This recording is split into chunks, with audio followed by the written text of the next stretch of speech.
Pia ini. Halo, Assalamualaikum. Lagi. Pada Pak Nasri. Ya. Assalamualaikum. Pak siapa yang kedua Waalaikumsalam itu? warahmatullahi wabarakatuh. Ada. Ya. Siapa yang kedua? Siapa yang sudah siap lagi? Pak Hamdan. Pak Marsawal siap presentasi. Marsawal kayaknya sudah siap. Siap Pak dosen. Kenapa tidak? Pak Iya Budi. ini. Dulu tempat bakar ikan sama Pak Dekan malam-malam di sana jam 2. Siap, Pak. Ya Pak. Budi sama Pak Nasri udah. Kita mulai. Oh siap. Siap. Siapa? Saya duluan, Pak.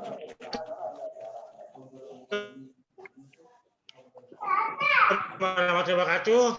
Waalaikumsalam warahmatullahi wabarakatuh. Assalamualaikum warahmatullahi wabarakatuh. Waalaikumsalam warahmatullahi wabarakatuh. Suaranya Pak. Waalaikumsalam.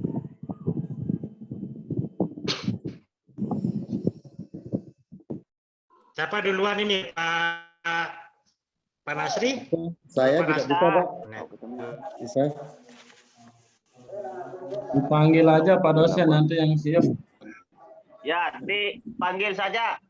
Oke, kalau nggak siap kan dapat nilai. Saya belum siap. Waalaikumsalam warahmatullahi wabarakatuh.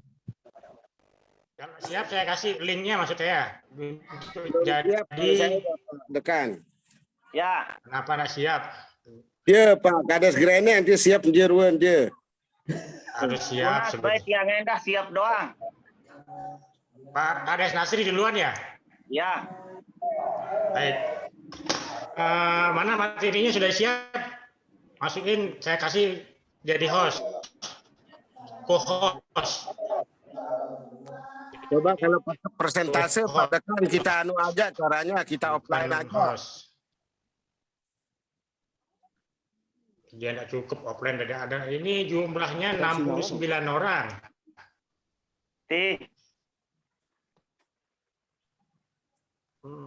Make co-host. Nah, sudah jadi co-host itu Pak Nasri. Saya jadikan Ya. co-host. Siap. Silakan ditampilkan materinya. Nggak bisa Sederhana Pak saja, Dekan. jelaskan.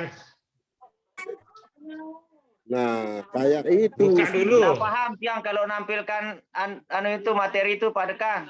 Nah, itu sudah enggak pahamnya kita itu Pak Dekan. Oh. Dibaca saja Pak, dibaca kalau memang enggak bisa. Kan Dibaca saja ya Pak Dekan.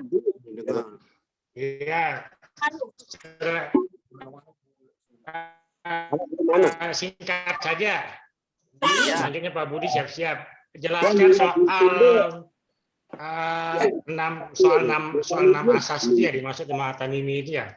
Soal kejelasan tujuan yang jelas, perlunya pengaturan, kemudian lembaga yang tepat, terus materi muat. Nah itu coba disampaikan secara sederhana apa saja norma-norma yang diatur, kemudian bagaimana mekanisme pengawasannya, mekanisme pengendaliannya, sampai mekanisme sanksinya.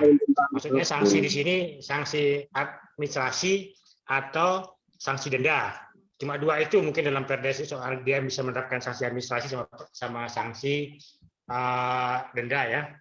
Denda dalam artian denda terkait soal mungkin ada kerusakan alam, kerusakan lingkungan atau sebagainya. Kalau dia terkait dengan permasalahan pelanggarannya terkait kemudian dengan tindak pidana, itu bagaimana mekanismenya? Apakah itu diatur tidak dalam Perda? Nah itu mungkin perlu diuraikan. Ya, silakan Pak Nasri. Ya, siap. Bismillahirrahmanirrahim. Assalamualaikum warahmatullahi wabarakatuh. Waalaikumsalam. Wabarakatuh. Izin Pak Dekan, rekan-rekan semua, saya akan mempresentasikan tugas terkait dengan peraturan desa nomor 1 tahun 2020 terkait dengan tentang larangan aktivitas pertambangan galian C di Desa Jenggi Utara. Ya, jadi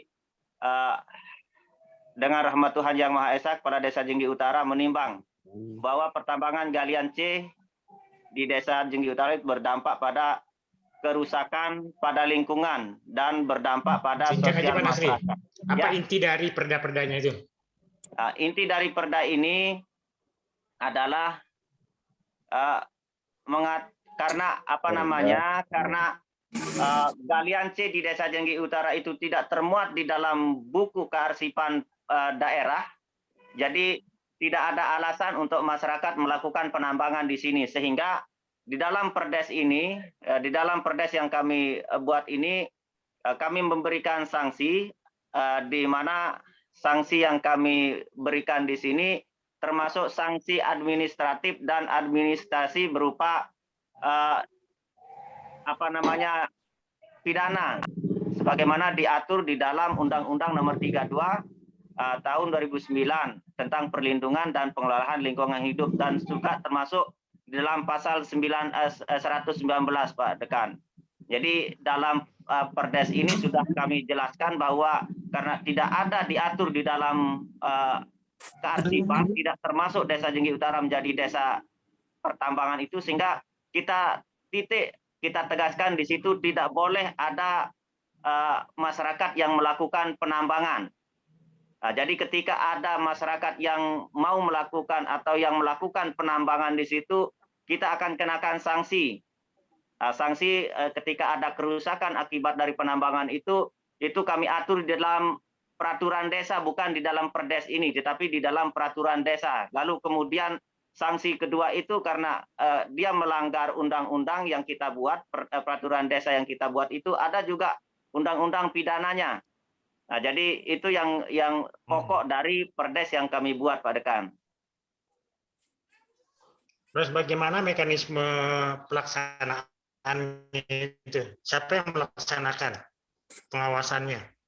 Ya, jadi di dalam perdes ini sudah jelas, karena merupakan kesepakatan kita semua sudah tahu, masyarakat Desa Jenggi Utara, semua lembaga pemerintahan Desa Jenggi Utara sudah tahu bahwa di Desa Jenggi Utara itu bukan termasuk daerah penambangan. Kami sepakat bersama stakeholder, bersama pemerintahan desa, yaitu BPD dan lembaga lainnya, bersama masyarakat juga untuk tidak ada kegiatan penambangan. Ketika ada kegiatan penambangan yang ditemukan oleh masyarakat, maka masyarakat itu sebagai pengawas langsung, bukan saja BPD yang terlibat di sini, tapi masyarakat secara umum juga menjadi pengawas langsung dan berhak melaporkan kegiatan itu kepada BPD dan kepada desa untuk ditindaklanjuti. Terus mekanisme pengawasannya berarti BPD yang melakukan? Ya, jadi di dalam kesepakatan yang kami buat di sini itu mekanisme pengawasannya. Jadi ketika kita temukan ada oknum atau masyarakat yang melakukan penambangan itu akan dilaporkan ke BPD atau BPD melaporkan ke desa. Dan kita akan melakukan penegakan hukum di tingkat desa, lalu kemudian ketika ada pelanggaran-pelanggaran yang memang sudah diatur dalam pasal 119 itu, kita akan ajukan ke ranah hukum, begitu Pak Dekan.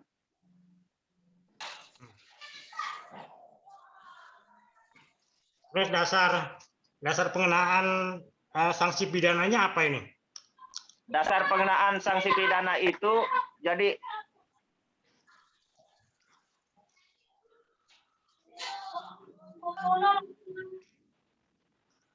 sorry Pak Dekan, dasar pengenaan sanksi itu kan sudah diatur di dalam Undang-Undang Nomor 32 tahun 2009 itu tentang perlindungan pengelolaan lingkungan hidup. Jadi kan lingkungan ini harusnya dikelola, dijaga kelestariannya. Jangan sampai ada yang merusak, mencemarkan dan lain sebagainya. Ketika itu dilakukan, maka itulah dasar kesepakatan kami untuk kita tindak sesuai dengan peraturan perundang-undangan yang berlaku. Boleh enggak desa peraturan desa ini ya? Ya, peraturan desa perdes kita buat ini Pak Dekan.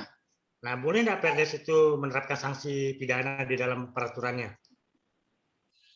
Di dalam peraturan ini kita tidak muatkan, tidak cantumkan di dalam Perdes ini, tetapi kita cantumkan sanksi itu ke peraturan kepala desa, Perkades.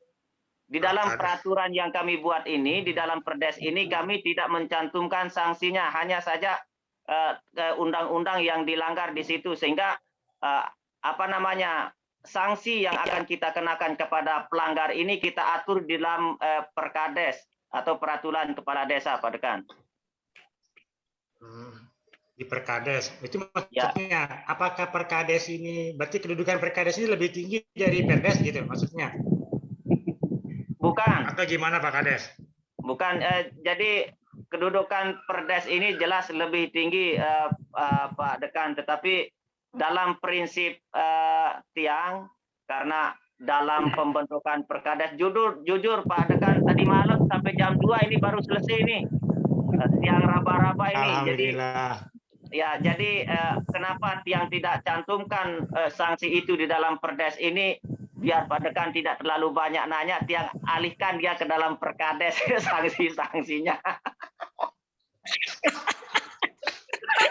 Menipu saya namanya.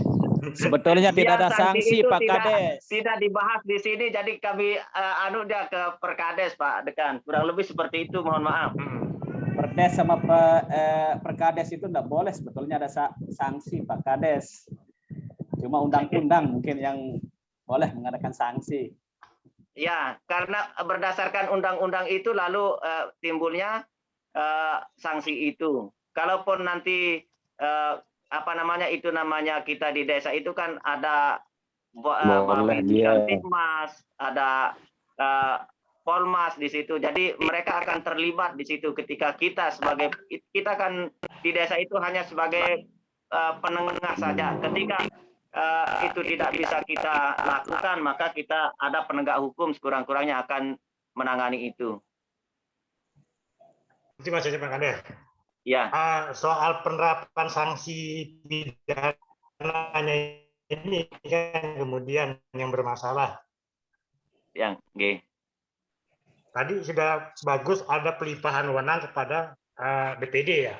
Cuma kemudian ada tumpang tindih BPD itu selaku hampir sama kedudukannya, hampir sama fungsinya, bukan kedudukannya ya, hampir sama fungsinya dengan lembaga legislatif di desa itu ya. Iya. Cuma kemudian lembaga legislatif di desa ini diberikan wewenang tugas untuk melaksanakan Perdes misalnya, peraturan kepala desa. Tadi pertanyaan saya makanya maksudnya apakah ada pelimpahan wewenang ke lembaga lain yang kedudukannya bukan kemudian saling tumpang tindih? Mestinya ada lembaga. Tidak ada, Pak Dekan. Tidak ada pelimpahan wewenang karena Perdes ini kita susun bersama BPD karena BPD itu adalah tempat masyarakat menyalurkan aspirasinya, keluhannya, apapun permasalahan yang di lapangan itu mereka atau masyarakat menyampaikan melalui BPD, BPD baru menyampaikan ke desa untuk dikomunikasikan begitu. Tidak ada wewenang yang kita limpahkan kepada BPD. Kalau nyusunnya sama BPD, kenapa bentuk peraturannya peraturan kepala desa? Karena Perdes itu kan kalau Perdes itu kan dibentuk bersama dengan BPD. Nah, kalau Perkades itu peraturan kepala desa itu ya itu dibuat oleh desa sendiri. Interupsi itu Pak Kades. Ya, ya. Halo. Terus tadi kan katanya sama. Iya,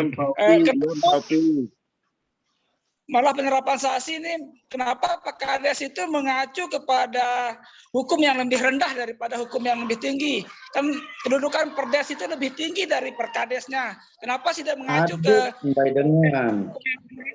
Pak Kades? Sedangkan asas hukum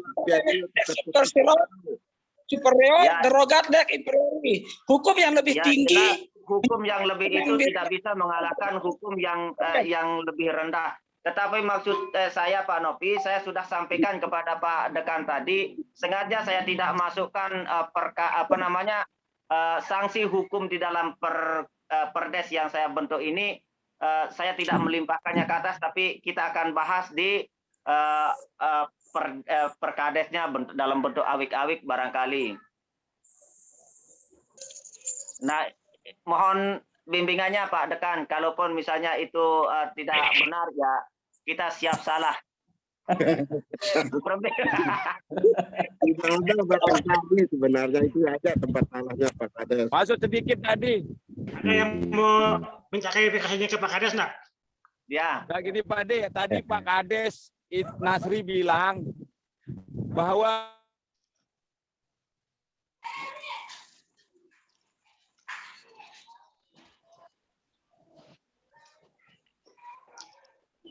Hebat di Pak Kades. ada peraturan desa dengan perdes yang mana Iya peraturan desa ya perdes. Kalau ada yang perkades tadi peraturan kepala desa. apa Mas? Ada yang perkades sedikit. Peraturan kepala desa dengan perdes tadi disebutkan tadi itu. Ya. Dia lagi nyur, nggak usah didengar. Begitu maksudnya. Klarifikasi bukan. Tidak konsen dari tadi gitu. Kita fokus ini. Pak Budi, lanjut Pak Budi dulu. Nggih, Pak. Terima kasih, Pak. Ya. Baik, bismillahirrahmanirrahim. Assalamualaikum warahmatullahi Mobil wabarakatuh. khusus kepala desa aja dulu. Ini berarti. Belum selesai Pak Nasri itu Pak. Terima kasih, Pak. Budi disambung biar waktunya efektif. Ya. Dan kawan-kawan, Peraturan Desa Greneng nomor 2 tahun 2021 tentang distribusi, pengurusan dan pengelolaan bahan golongan galian C. Dengan rahmat Tuhan Yang Maha Esa dan seterusnya, selanjutnya sesuai dengan saran Pak Dekan, saya akan kaji tentang bab 7, larangan. Larangan di sini di pasal 12 dilarang menambang dengan jarak 200 meter dari sungai atau kali. Kedua, dilarang mengajukan izin pemohon masyarakat ini ketika dia ngurus izin pemohon untuk melakukan penambangan kecuali atas izin dari Rekom, dari RT, Kawil dan baru desa dan seterusnya. Selanjutnya larangan selanjutnya adalah dilarang menggunakan minyak subsidi bagi yang menggunakan alat berat. Selanjutnya dilarang menambang yang berdekatan dengan pemukiman penduduk. Itu menambang dekat. Selanjutnya, alat berat seperti eskavator dan sejenisnya yang menggunakan rantai baja dilarang melintas di jalan usaha tani dan jalan desa. Ada pengecualian kecuali dia menggunakan alat angkut atau tronton. Selanjutnya, di bab 8, pasal 13, sanksi. Di sini penerapan sanksi di desa kami adalah di pasal 13. Denda 200 juta dengan Pak Dekan. denda 200 juta ketika ada penambang yang masuki desa Greneng. Ya, termasuk kado. Penyelesaian masalahnya adalah dia harus meninggalkan benda atau barangnya, alat yang digunakan itu kalau dia menggunakan alat sampai selesainya pembayaran denda. Apabila tidak ada solusi penyelesaian di tingkat desa, maka pelimpahan perkara atau permasalahan tersebut sesuai dengan ketentuan di penegak hukum, ketentuan yang berlaku di Undang-Undang Negara Kesatuan Republik Indonesia, yaitu kepolisian. Nanti dari pengurus yang melaporkan seperti itu, Pak Dekan. Itu dulu, Pak. Tidak ada sanksi untuk penambang liar di Desa Greneng, Pak, termasuk kadosnya sendiri itu, Pak Dekan. Izin mohon petunjuk.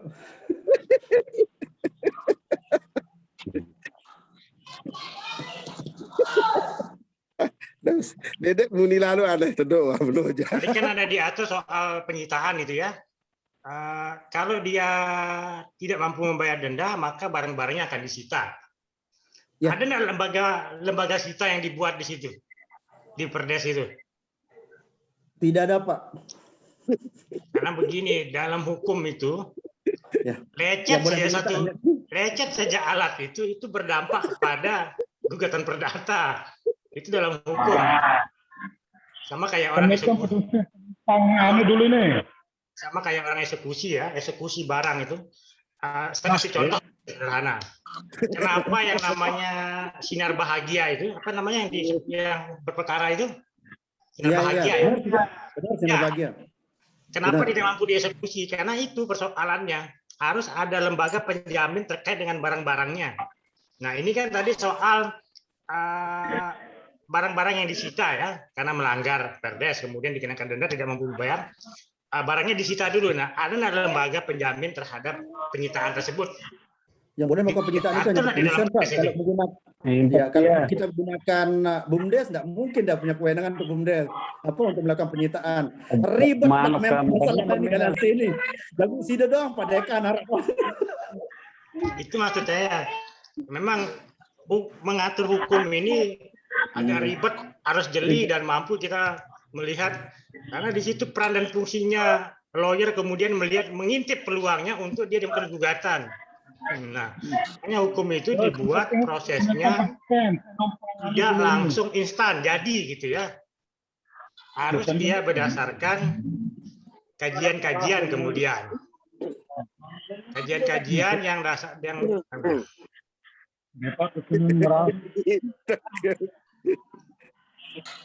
coba mulai. Cari Pak Haji Marsawal tuh Pak Dekan, Demon. Habis saya presentasi sedikit. Jadi proses penyusunan peraturan Belum siap ini, Pak. Pelan.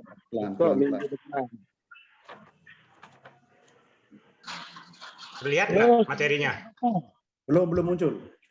Masih kosong dia.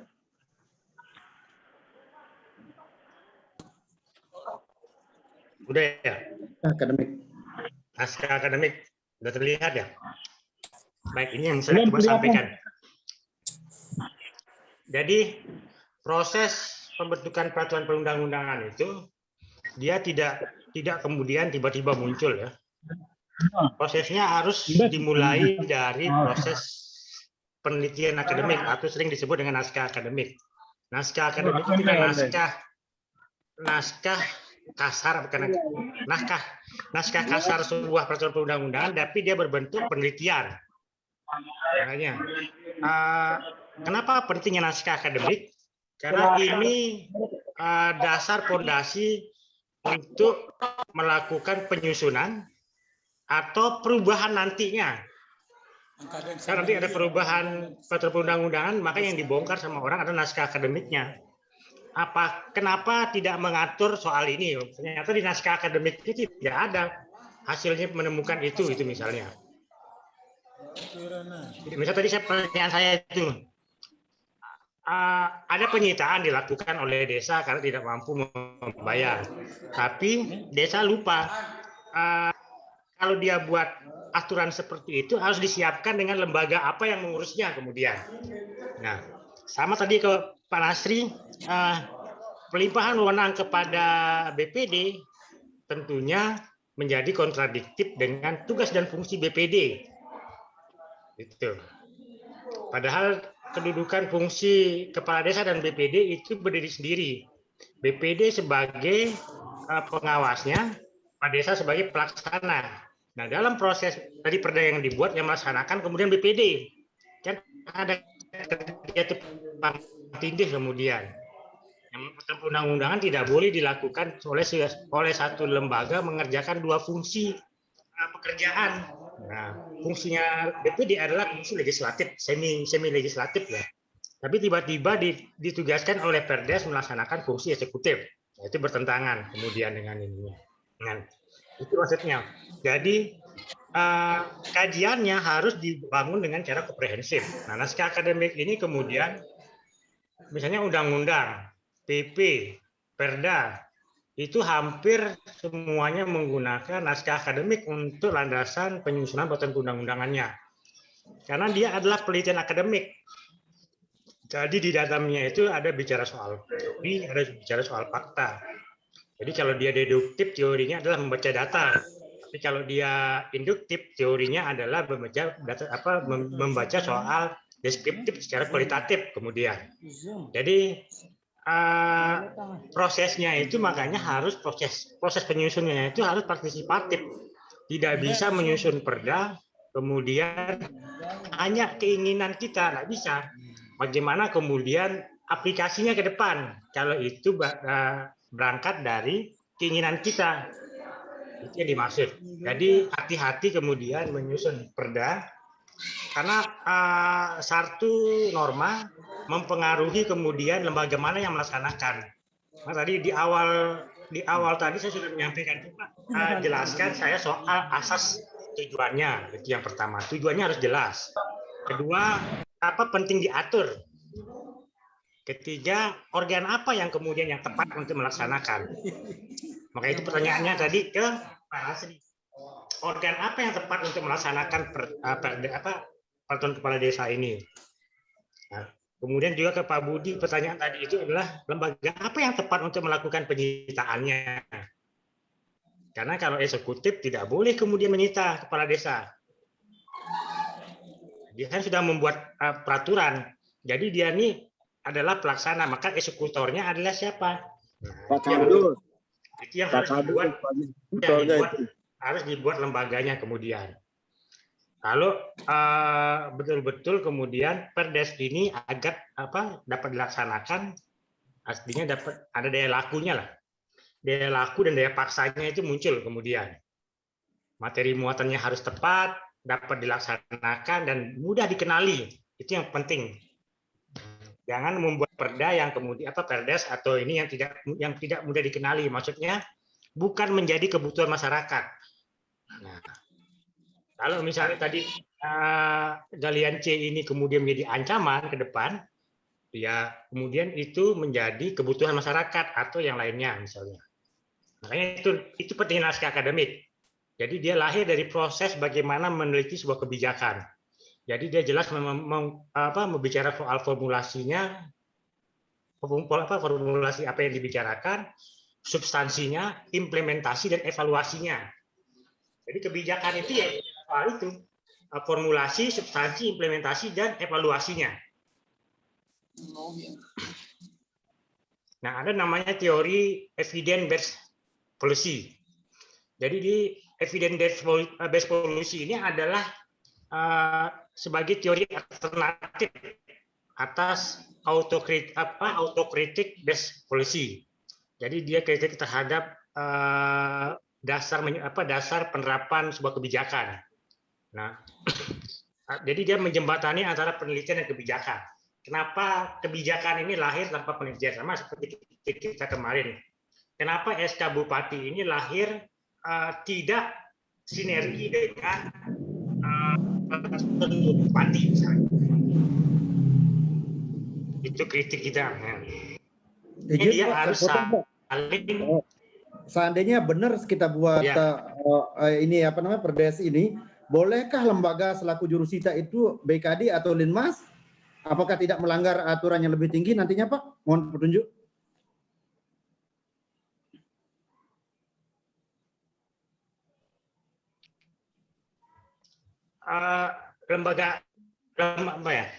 Lembaga sita itu kan lembaga yang kemudian negara itu tidak boleh disita, itu ya. Itu yang pertama. Tapi kalau terkait dia lembaga pelaksana dari perdes dibuat lembaganya perdes ya, bisa dilakukan. Tapi kalau dia terkait dengan tindak pidana tidak boleh dilakukan, harus oleh lembaga yang berwenang kemudian. Kalau tindak pidana. Tapi kalau kemudian sitanya ini terkait soal adanya dugaan dendanya, kerusakan lingkungan misalnya, anggap bukan lingkungan ya, kerusakan aset-aset, bukan aset apa istilahnya itu, yang diatur dalam perda itu. Jadi dia melanggar perdes, kemudian di dalam perdes dia diwajibkan membayar denda, tapi dia tidak lakukan pembayaran dendanya, maka dilakukan sita sebagai jaminan kan. Nah, lembaga yang dibuat kemudian melaksanakan itu. Makanya dari Perdes itu harus ada turunan ininya lagi, turunan aturannya lagi.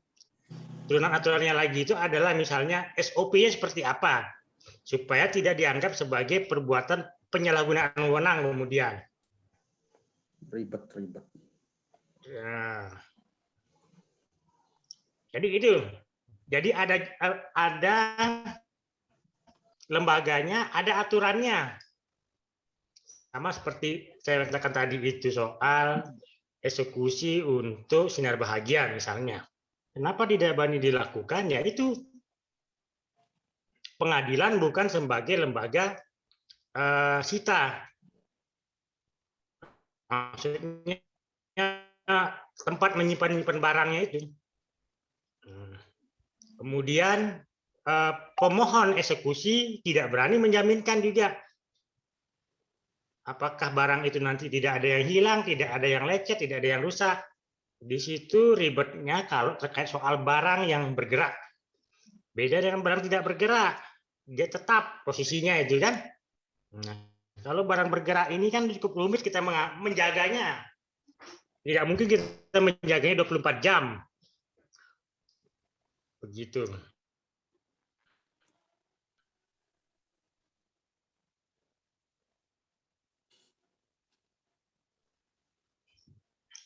Begitu Pak Budi.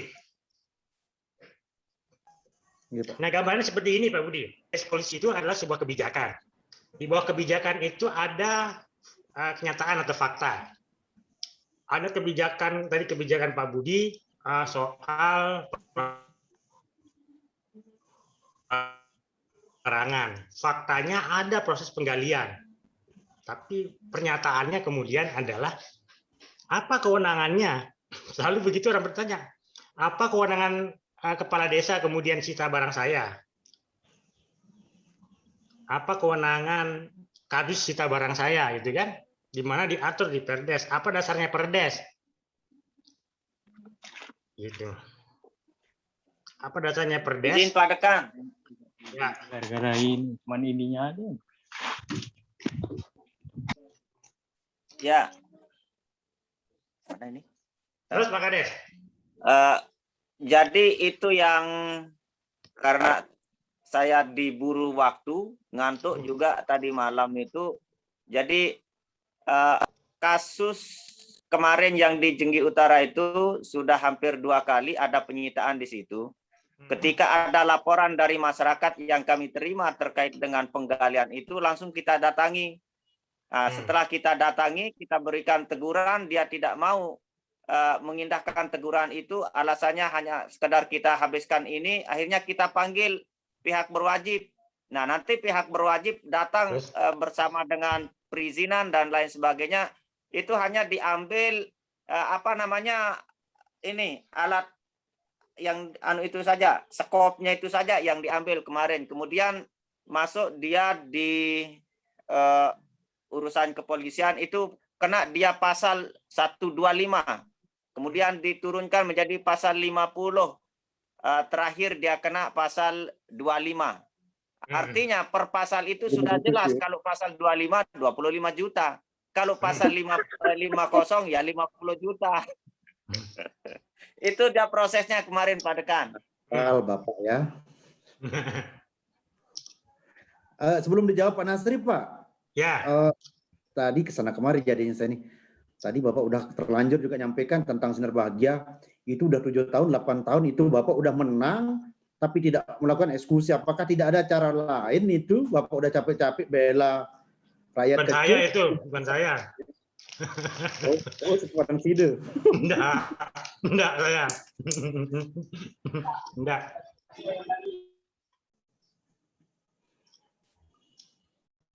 Itu yang dibilang dalam putusan namanya non-executable. Putusan tidak bisa dilakukan eksekusi. Itu namanya putusan non-executable.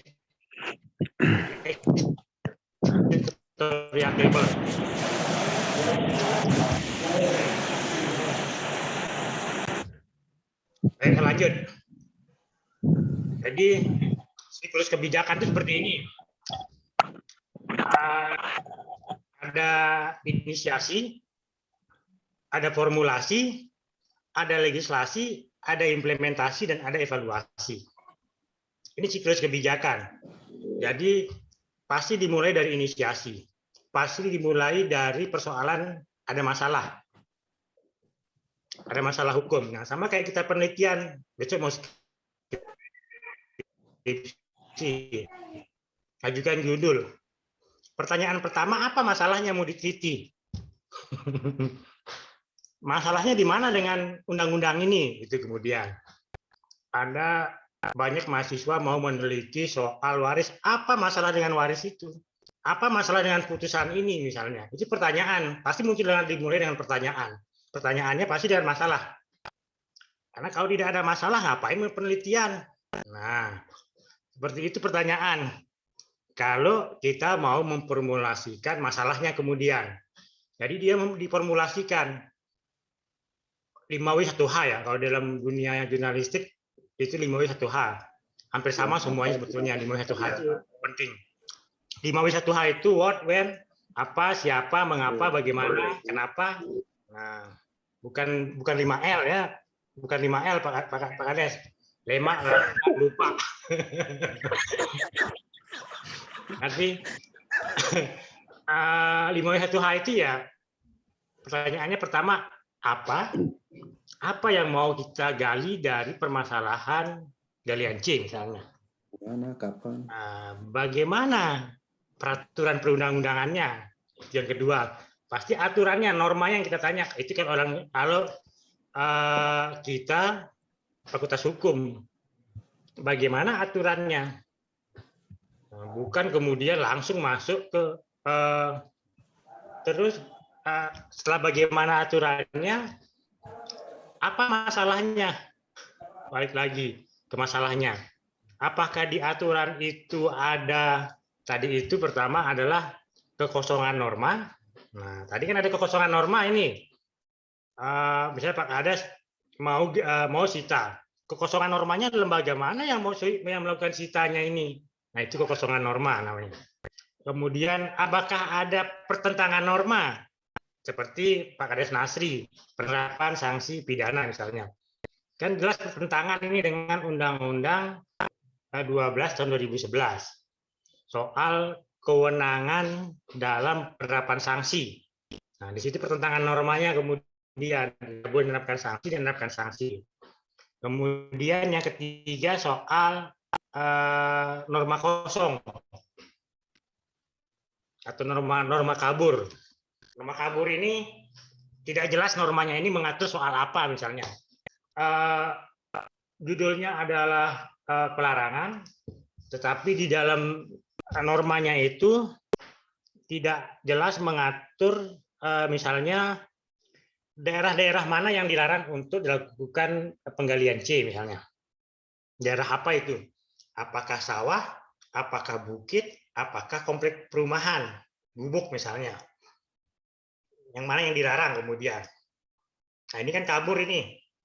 Mestinya harus jelas apakah sungai kemudian yang digali, sungai yang kemudian diambil materialnya. Tidak digali, diambil materialnya. Bukan penggalian padahal dia. Mengambil material.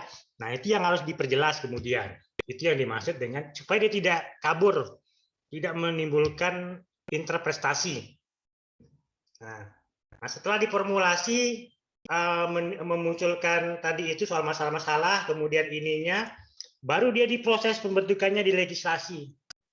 Di situ prosesnya. Nah, di proses antara inisiasi dan formulasi ini, disitulah proses penelitiannya. Kita meneliti, melakukan legal audit di situ, kemudian menentukan kerangka teorinya, sampai kemudian menghasilkan kajian terhadap apa yang sudah kita lakukan. Kenapa legal audit? Legal audit itu penting. Disitulah kita sudah belajar legal opini ya. Legal opini itu pasti banyak bicara soal legal audit. Jadi sarjana hukum itu atau penelitian hukum itu pertanyaan pertamanya selalu mulai dari soal audit yuridisnya apa dasar hukumnya. Bukan dimulai dengan pertanyaan sosial. Kalau pertanyaan sosial itu nggak butuh norma hukum. Dia soalnya kalau penelitian sosial itu hanya membutuhkan soal bagaimana penerimaan masyarakat. Tapi kalau sarjana hukum atau penelitian hukum, aturan yuridisnya dulu yang diperjelas. Apa aturan yuridisnya? Apakah dia bagian dari peraturan perundang-undangan atau tidak? Apakah dia regeling atau basicing? Itu. Supaya jelas kemana arah penelitian hukumnya. Kemudian pengaturannya. Makanya proses legislasi di situ. Habis di legislasi disahkan, maka implementasinya dilihat.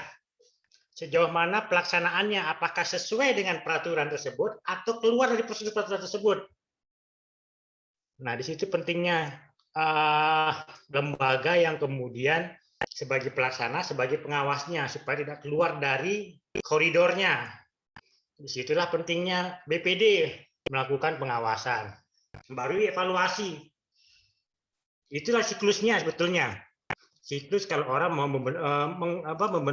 membentuk sebuah kebijakan publik. Nah, ini alurnya kemudian. Alur penelitian menuju kebijakan. Jadi dari pembijakan kemudian ada working papers. Working papers ini mengumpulkan pendapat-pendapat para ahli ini. Kita kumpulkan. Apa sih pendapat-pendapatnya? Habis dari working papers, kemudian ada white papers.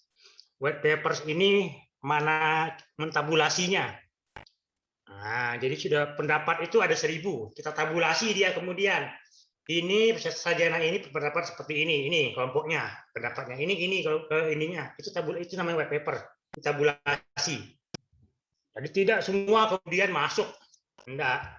Mana yang kemudian menjadi objek kajian kita, ya itu yang kita masukkan. Habis dari white paper baru kita bicara kemudian policy paper. Di situ baru bicara inputnya. Inputnya baru kemudian memunculkan namanya naskah akademik paper.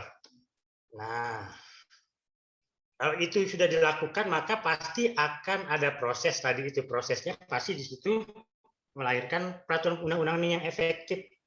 Tidak serampangan gitu. Tidak serampangan, tiba-tiba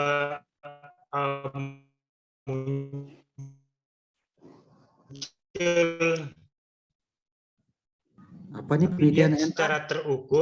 Jadi penelitian naskah akademik itu adalah menyiapkan proposal besar sebetulnya dia.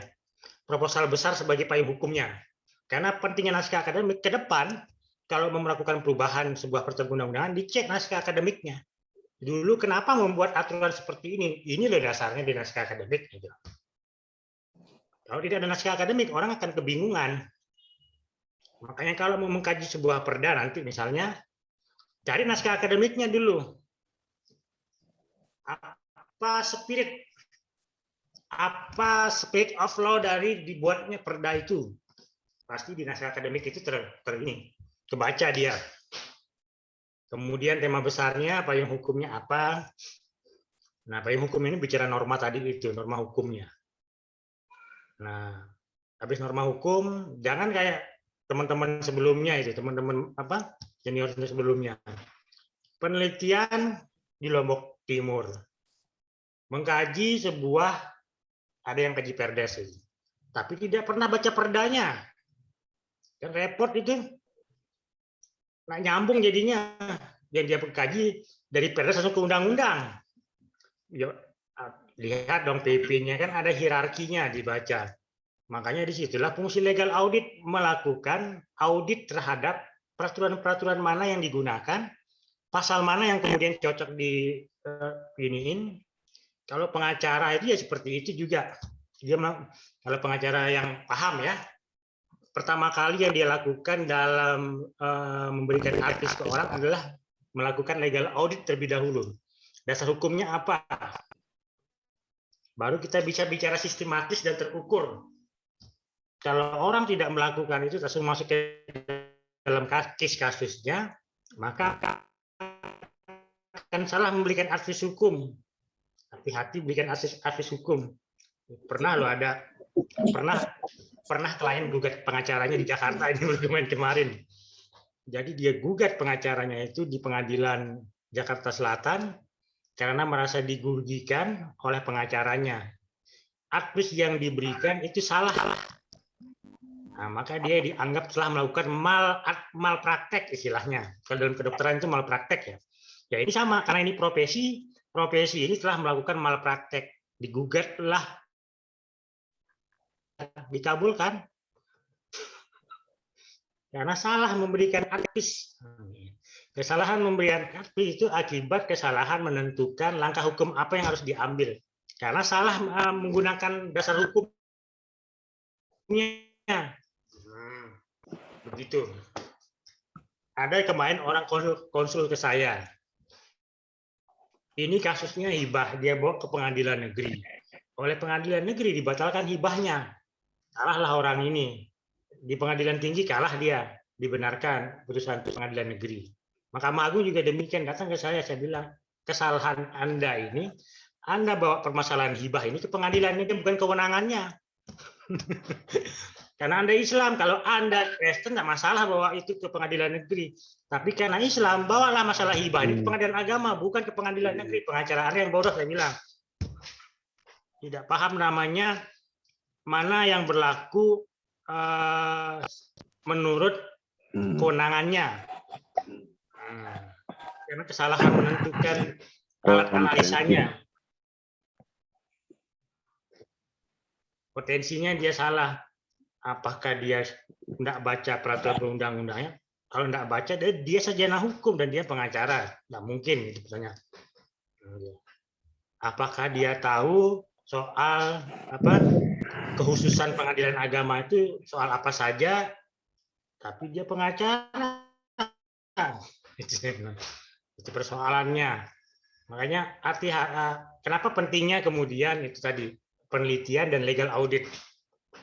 Legal audit itulah fondasi dasarnya. Penelitian itu untuk melihat teori dan prakteknya. Baru kita bicara. Kemudian aturan yang mengaturnya, bagaimana cara mengaturnya, selanjutnya bagaimana cara berargumentasinya. Nah, itu yang ada di mata kuliah logika dan penerapan hukum. Jadi rugi saudara ngambil logika dan penerapan hukum ini. Itu logika. Kenapa ada logika induktif, ada logika deduktif? Itu ada di mata kuliah itu. Kenapa memilih argumentasinya seperti ini, tidak seperti ini? Karena kemudian ada falasi, istilahnya. Falasi itu kesesatan dalam berpikir. Itu Pak Kades. Penerapan hukum itu semester berapa Pak kita pelajari? Karena saudara kan baru ini kurikulum baru itu yang angkatan 2019 yang dapat kemarin 2019, 2020, 2021. Sekarang ada itu di semester 3 tidak salah. Oh iya. Kita ikut di semester 3 berarti. Itu di situ bicara logika. Kenapa hukum itu penting terhadap logika hukum? Karena hukum itu bicara rasionalitas kan? Bukan irasionalitas. Nah, kalau bicara rasionalitas, maka dia harus mampu argumentasinya ini rasional atau tidak. Nah, disitulah kita bicara soal argumentatif dalam hukum itu seperti apa. Itu kenapa penelitian hukum. Nah ini penelitian NA, bentuk penelitiannya riset akademik, riset aksi partisipatif, dan riset kebijakan. Jadi ada 3 jenis riset yang dilakukan oleh naskah akademik. Ada namanya riset akademik, yaitu penelitian itu. Ada namanya riset aksi partisipatif.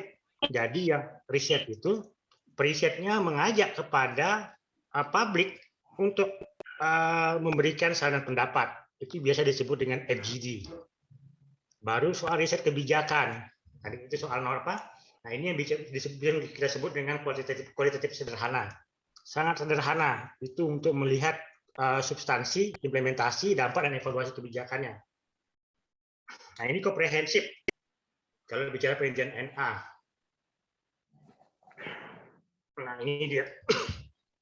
Pra penelitiannya bicara soal penyusunan proposal besar, kemudian penyusunan proposal kecil, desain dan instrumen penelitiannya, observasi, Nah, observasi itu bicara dokumentasi penyebaran angket wawancara. Pak Dekan, oh bahaya. Apa itu Pak Kades? Unsur teker nih. Oh, hujan ya? Yang berapa? Anu, Baru lenteng. petir, mudah-mudahan selamat Pak Marsoan. Begitu. Berarti Ada pertanyaan? jadi DPR itu nggak gampang Pak Haji ya untuk nyusun undang-undang itu. Makanya Iya, DPR Pak. Lombok Timur kan DPR Lombok Timur hari ini kan ada yang dibuat perda itu. Mandul. DPR bukan mandul, DPR miskin ide tapi ngejar pokir. Itu keren. Miskin ide ngejar pokir. Pak Dekan. Ya. Satu. Tadi dari kita mengurut saja dari apa yang disampaikan sama Pak Kades Nasri sama Pak Budi tadi itu masih apa namanya samar-samar belum jelas. Nah, kita ingin mendapat penjelasan dari Pak Dekan sekarang mengenai Perdes ini. Nah, satu contoh tadi dikemukakan. Kalau misalnya kita akan menerapkan tentang sanksi administrasi atau sanksi denda, tentu tadi disampaikan harus ada yang menyita gitu. Nah, saya ingin menyambung sedikit mengenai apa yang disampaikan sama Pak Budi tadi. Misalnya di dalam Perdes itu SOP-nya itu jelas tentang penyitaan tadi dan disebutkan sama Pak Budi tadi itu yang belum jelas atau belum pasti disampaikan sama Pak Dekan tadi. Misalnya BKD atau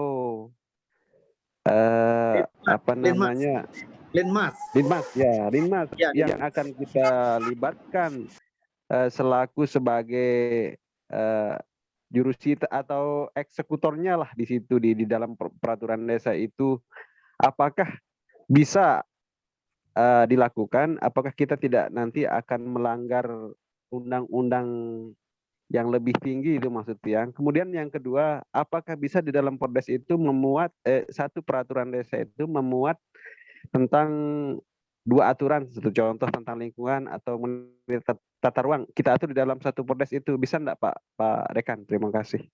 Bisa. Ya, satu Pak. Sepanjang dia punya keterkaitan dalam pengaturannya ya. Tadi kan bicara soal lingkungan ya, sama tata ruang. Lingkungan itu kan ada hubungannya kemudian. Ada hubungannya kemudian tata ruang dengan lingkungan. Karena lingkungan tata ruang dipengaruhi soal masalah lingkungan, kemudian sustainable development itu kan bicara soal pembangunan lingkungan berkelanjutan itu tergantung dari mana model tata ruangnya. Tata ruang sebuah negara itu apakah kemudian dia lahan hijau tapi tiba-tiba menjadi pertokoan misalnya, kan itu masalah. Makanya dibuatlah tata ruang. Jadi kalau dia lahan hijau ya lahan hijau, jangan dilanggar. Nah, kalau mau bicara ini kan yang terjadi di Republik ini kan semuanya pada dilanggar. Yang tadinya lahan hijau dibuat jadi lahan basah. Ya lahan basah dibuat jadi lahan kering. Nah, itu yang jadi masalah. Kemudian konsistensinya yang tidak dilakukan. Nah, itu dia. Besok mungkin kapan, kemudian 2 minggu lagi nanti saya coba kasih teori bagaimana cara membaca sebuah peraturan perundang-undangan. Nah, ini ada teori namanya metode ORIT. Ya, metode ORIT ini metode yang paling sederhana untuk bagaimana melakukan analisa terhadap peraturan perundang-undangan. Ada juga namanya teori Rocipi ya. Teori Rocipi ini kayak begini nih. Nanti saya malam ya saya ngajar teori Rocipi ini. Saya ngajar di pendidikan anti korupsi.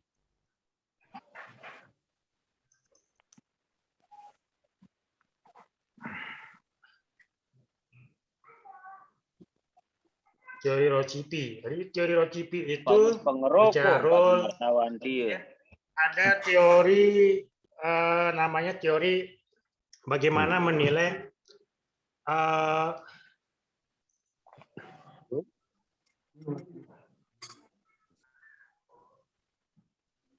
Gimana dia? Ada suaranya, no.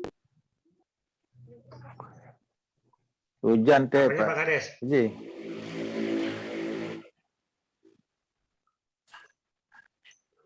Satu Pak Dekam. Ntar dulu jawaban belum Siapa dijawab itu? ini. Iya, kita fokus di Perdes saja dulu, Pak.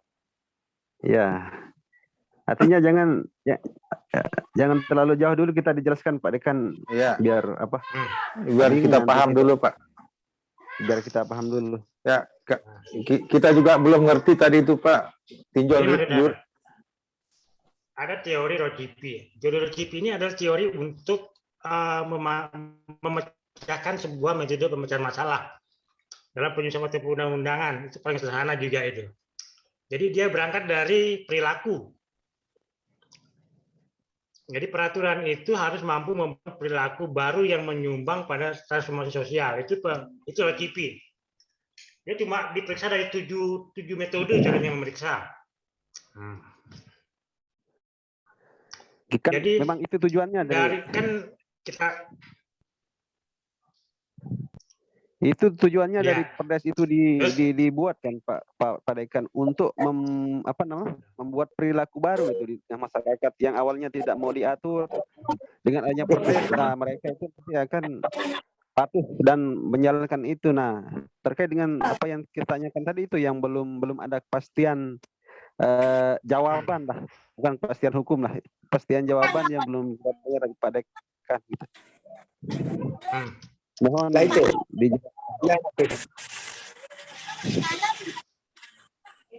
yang kecil saya mau jawab tanya. Jadi dia harus dimulai dari tingkat terendah ya. Bagaimana cara metode pemecahan masalahnya dulu? Sudah metode pemecahan masalahnya, baru bicara ke lembaga. Awal tadi saya bilang, di awal tadi saya sudah sampaikan. Coba perhatikan soal asas pembentukan peraturan perundang-undangan. Nah, di situ sudah jelas bahwa dia harus jelas lembaga yang melaksanakan. Tidak jelas. Pak Haji, kedengaran Pak Haji. Ntar dulu mohon coba yang tidak ini di mute dulu. Ada anak peluru di karun. Pak Haji, minta tolong Pak Haji. Demot Pak Haji.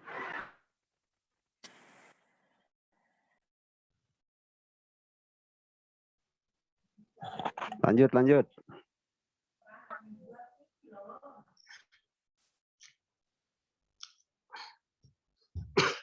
Nah, ini namanya teori Rocipi itu. Jadi ini dasarnya kemudian untuk bagaimana cara memecahkan sebuah masalah. Jadi dia ada rule, ya. Jadi rule ini adalah soal bagaimana peraturan apa yang menimbulkan perilaku bermasalah ini. Ataukah ada peraturan yang kemudian melegalkan orang melakukan penambangan? Adakah perda yang kemudian membolehkan dia menambang? Nah, itu yang dikaji perdanya. Kemudian tidak ikut ditarik sebagai subjek dalam pembentukannya. Makanya kemudian ada istilahnya itu dikatakan ada legal auditnya.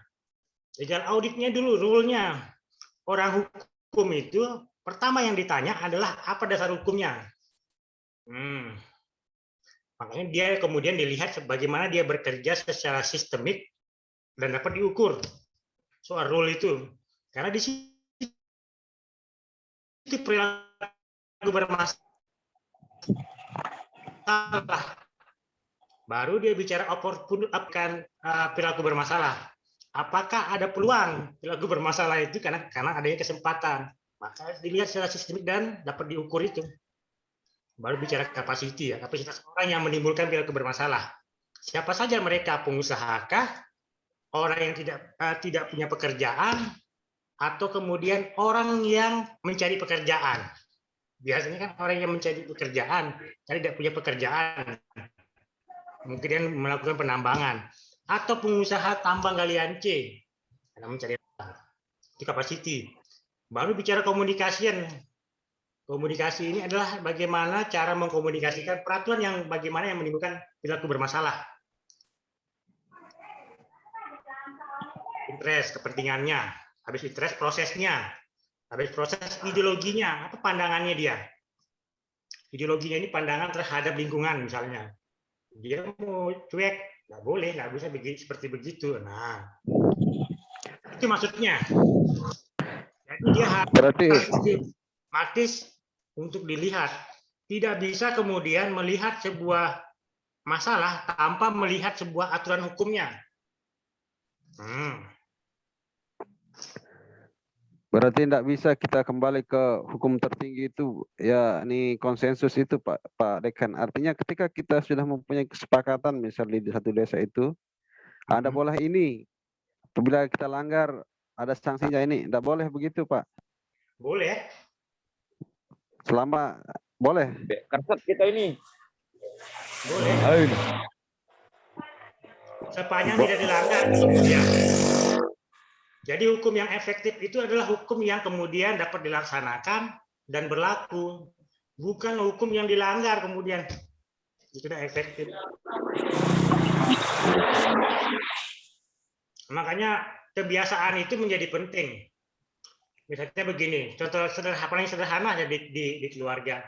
Jangan biasakan anak Anda untuk tidak belajar di saat maghrib. Terbiasa terusnya. Tapi kalau dia dibiasakan belajar di tiap maghrib, pasti dia akan belajar. Hidup ya Mas ini. Itu maksudnya. Jadi kebiasaan itu penting. Nah, membuat hukum itu harus dimulai dari sebuah kebiasaan.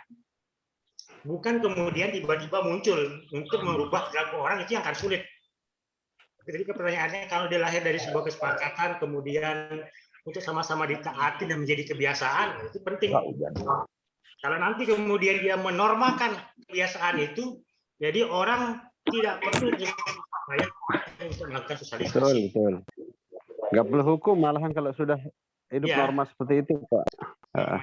Cuman kita lihat sekarang terlalu banyak yang dipaksakan itu, apa namanya, artinya kebiasaan yang tidak pernah kita ada di tempat kita itu yang kebanyakan dipaksakan itu. Sampai ke desa, Pak. Di mana hak asal usul desa itu ketika apa namanya terlalu banyak aturan pemerintah yang dari pusat itu masuk ke desa sehingga desa itu tidak bisa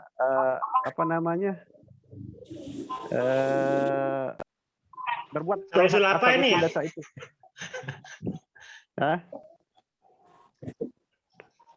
Asal usul desa yang bagaimana? Artinya kan ada norma-norma di desa itu kan yang sering memang sudah ada di masyarakat itu, Pak. Itu makanya ada norma hukum karena menganggap norma kesusilaan, norma kesopanan, kesantunan, norma agama itu belum mampu menerapkan efek jerah misalnya. Perubahan perilaku, kemudian tunduk pada aturan, maka lahirlah norma hukum. Kenapa norma hukum itu ada? Ya karena melihat dari norma kesusilaan, norma kesopanan, tingkah laku, norma agama yang tidak mampu kemudian memberikan efek jerah terhadap pelanggar norma tersebut. Maka dibuatlah norma hukum. Nah, kalau norma hukum itu kemudian baik karena dimulai dari norma-norma sebelumnya, maka dia akan baik. Itu maksudnya. Begitu.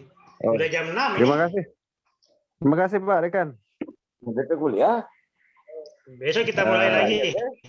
Siap. Besok terima kasih siapkan banyak, Pak. lagi yang presentasi. Siap aluran baru Pak Noar ngeraut sama Pak sendiri. Budi yang punya nilai ini.